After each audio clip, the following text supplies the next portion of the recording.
Assalomu alaykum. Assalomu alaykum. Mana shu yerda o'tib olaman. Ya Alloh. Akajon, assalomu alaykum. Men tanidingizmi? Salom, bu mikrofonni qadab qo'y. Salomatmisiz? Kecha niyat orzungiz nima deganda nima dedingiz? Yo, hajiga borib kelish kerak. Hajga borish. Keling menga, salqinga chiqib olaylik akajon. Keling. Kecha hajga borish deyordingizmi? Mana sizga hajga sertifikat. Oling aka. Alloh muborak qilsin. Allohning baytiga birga boramiz xudo xolisa. Mayli. Inshaalloh. Hurmatli do'stlar, bu akamizni kecha kuni videosini chiqar edik, ertalabga yaqin.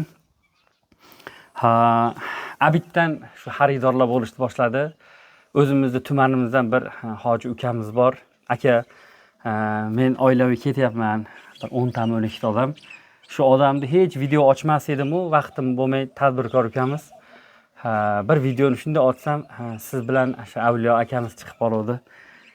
Orzusini so'raganingizda umraga deydi. Shunaqangi shoshildimki, deyapti haligi bola. Safar bilan uzoqroqqa chiqdim. Uka, kechroq gaplashamiz desam, "Yo'q aka, bugun siz bilan ko'rishib, shuni sizga bir omonatni yetkazmasam, kechasi bilan uxlolmayman. Shu odamning umrasini pulini men berayin" deb qoldi. Xudo rozi bo'lsin ukamizdan.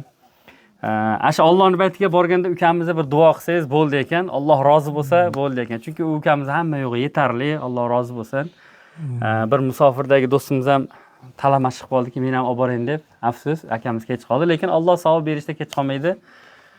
Hurmatli do'stlar, yana bitta gap sizlarga aytib o'tsam, balkim bu yaxshilikkadir. Buni men bilmayman. Buni faqat Alloh biladi. Bu akamiz videosini chiqarganimizda bir ayol menga telefon qildi-da, "Aka, sizni men ko'p anchadan beri kuzataman.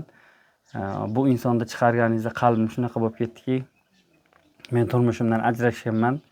2 ta farzandim bor va domimda 19 ming dollarga xaridor bo'lib turibdi. Shu domimni sotsam-u, shu odamga uy solsak va men o'sha odamning xizmatini qilib turmush o'rtog'i bo'lsam, meni maqsadim faqat oxiratda erini rozi qilgan ayollarga Alloh 8 ta jannati berishligini eshitganimdan biri o'ylanib yurar edim. Men erim yo'q bo'lsa, meni holatim nima bo'lar ekan dirdim-u, kechagi videoyingizni ko'rib shu odamga o'zim tavsiyasini beryapman. Buni to'g'ri tushuning aka deydi. Mayli mahalla komitetlarga aytamiz-ku, lekin biz bunaqa narsalarga aralasha olmaymiz, chunki bizning qo'limizdan to'g'riroq kelmaydi ham. Raislarga balkim aytib qo'yamiz, xudo xolisa. Xudo shu singlimizdan rozi bo'lsinki, o'zini o'zi taklif qilib, bu joyga uy ham qilib berib, baxtli bo'lishligiga sababchi bo'ladi deyishligi bu baxt. Bu inson men sizlarga kecha chiqarganman, haqiqiy hayoliy Allohdan uyaladigan, bandadan uyaladigan inson ekanda. Bu Allohning do'stligini o'zi kecha o'zi isbotini qandaydir ko'ngil sezganda, ishaning 3 ta odam talamash qilib qoldi, 3 ta. 3 tadan endi bitta ukamizga nasib qildi. Aka, sizni kiyimlaringizni ham qilib beradigan, qizil pasportingizga bitta ukam pul ham berdi, pasportingizni ham bitiramiz xudo xolisa, aka.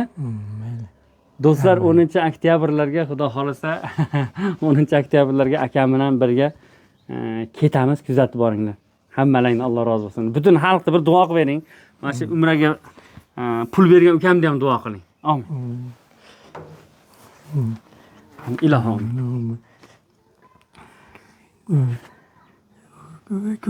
Ko'p yillar to'yladi qilsam, to'ylardan boshi chiqmasin. Amin. Nevalarga to'ylardan boshi chiqmasin, uylardan qasr imoratlardan boshi imoratlardan boshi chiqmaydi, qasr imoratlarda o'tasin. Amin.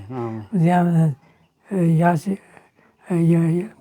bizga ham yaxshi niyatlarni qilsin, yaxshi. Bola chaqalari bilan nevarachi va bola chaqalari bilan duo qilsin, nevarachi bilan.